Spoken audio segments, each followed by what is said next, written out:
va terminer avec le câble et de bons chiffres US qui pourraient semer le doute sur une baisse des taux de la Fed, on le disait.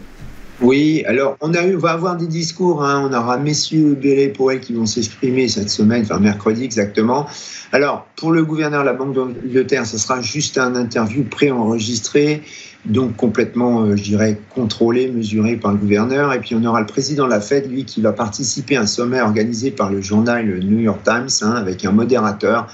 Donc là, on peut penser a priori que ce serait plutôt ce deuxième interview qui pourrait générer un petit peu plus de volatilité. Bon, un modérateur, les questions sont choisies aussi. L'avance, c'est pas, ça dépend s'il y a des questions au public. Alors, la perspective d'une baisse graduelle donc du taux directeur par la Banque d'Angleterre reste le scénario privilégié, mais ça, le marché est déjà habitué. Alors, graduel, c'est tous les trimestres.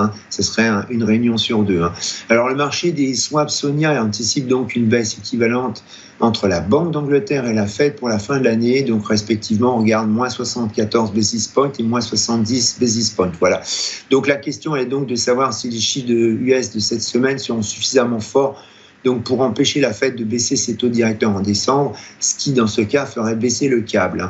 Maintenant, comme je vous disais, finalement, les investisseurs institutionnels, ils peuvent considérer la livre sterling plutôt comme une monnaie attrayante au sein de l'Europe, avec des taux d'intérêt qui sont plus élevés, une surperformance économique et une stabilité politique relative. Voilà, il commence à y avoir un différentiel entre l'Angleterre et la zone euro, donc ça peut aussi se jouer en euro sterling évidemment.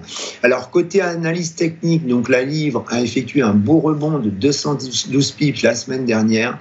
On a un support 1,2487, 1,2507, donc c'est le plus bas juste après l'annonce des droits de douane par Donald Trump et le plus bas de vendredi 22 novembre. On a au-dessous 1,23, le plus bas d'avril 2024. Et côté résistance, on a 1,2750, c'est le plus haut la semaine dernière. Et un peu au-dessus encore, 1,30, c'est le niveau qui avait été vu à la veille des élections américaines.